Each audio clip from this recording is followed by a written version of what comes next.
ఓం శ్రీ గురుభ్యో నమః గం గణాధిపతయే నమః. ఇప్పుడు మిథున రాశి మిథున లగ్నం వారిని తీసుకున్నట్లయితే మీకు విశేషించి చేసే గ్రహ ప్రభావాలు ఏంటని తీసుకున్నట్లయితే శుక్రుడు మీకు ఈ యొక్క మేషరాశిలో ఉన్నాడు.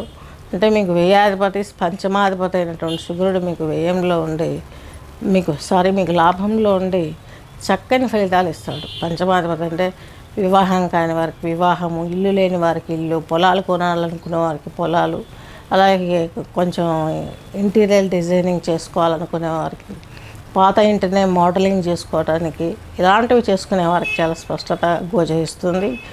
అలాగే మీకు నెక్స్ట్ వచ్చేసి కుజుడు వచ్చేసి ఈ యొక్క మిథున లగ్నానికి రాశికి ఆరో ఇంటధిపతి, అలాగే లాభాధిపతి.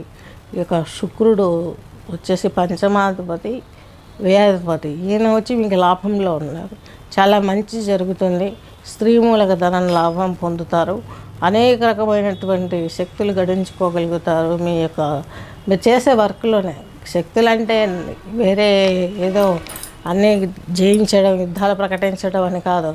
యోగా అంటే మోక్షం అంటే ఒకేసారి కపాలం బద్దలు కొట్టుకొని చనిపోవడం కాదు. భగవంతుడు చేసింది ఉన్నందుకు. యోగం అంటే ఏంటి?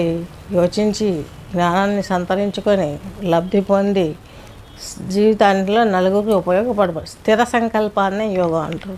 అది పాటించినట్లయితే మీకు మంచి జరిగే అవకాశం స్పష్టంగా గోచరిస్తుంది.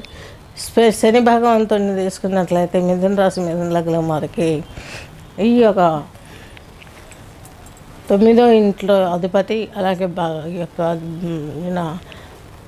నెక్స్ట్ వచ్చేసి శని మీనరాశిలో సంచరిస్తున్నారు. తత్మూలకంగా మంచి జరగటానికి చాలా మంచి స్కోప్ ఉంది.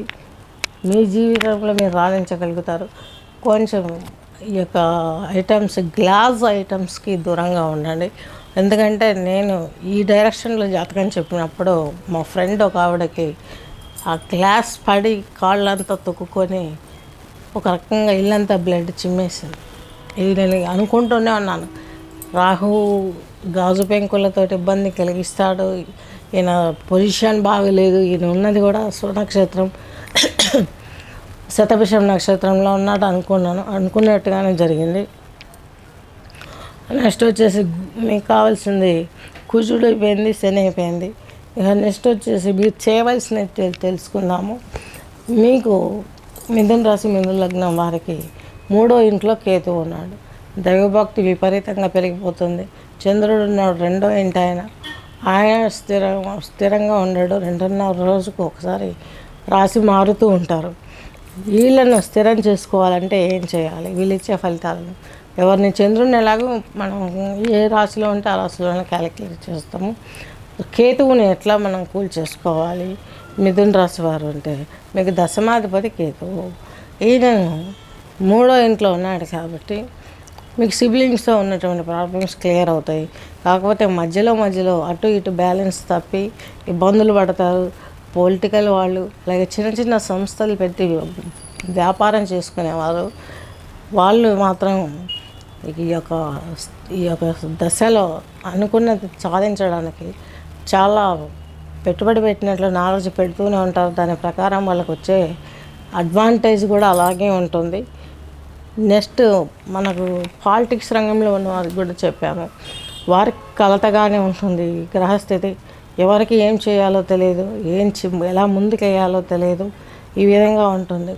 అలాగే ఇల్లు కట్టుకోవాలనుకునే వారికి గృహకి సంబంధించినటువంటి వస్తువులు అవన్నీ సమకూర్చుకుంటారు. ఎటకేలకు ఈ మాసాంతంలో మీరు శుభవార్తలు వింటారు. 14వ తేదీ నుండి మేషంలోకి వెళ్ళిపోతాడు రవి. అప్పటి నుంచి మీకు ఇంకాస్త రిలాక్సేషన్ దొరుకుతుంది. ఎందుకంటే మిథున రాశికి తృతీయాధిపతి ఈయన ఇక్కడ మిథున రాశి వారికి దశమంలో ఉన్నప్పుడు బాగానే చేశాడు. మేషంలో 14వ తేదీ వెళ్ళినప్పుడు ఇంకా మేలు చేసే అవకాశం స్పష్టంగా గోచరిస్తుంది. అది ఏ విధంగా ఉంటుందంటే మీకు తంత్రాన్ని ఎప్పుడు మీరు వ్యర్థంగా కానీ భయానకంగా కానీ ఊహించుకోవాల్సిన అవసరం లేదు. విజ్ఞాన భైరవ తంత్రం నా దగ్గర బుక్స్ ఉన్నాయి. యోగాలో ముద్రలు వాటిని గురించి బాధపడేది లేదు. ప్రత్యేకించి మన క్లాసులో తీసుకున్నట్లయితే జాతకం చెప్పాక ఏ ముద్రలో కూర్చొని ఏ మంత్రాన్ని చదవాలనుకుంటున్నావో వినాలనుకుంటున్నావో బోధించడం జరుగుతుంది. స్వస్తి.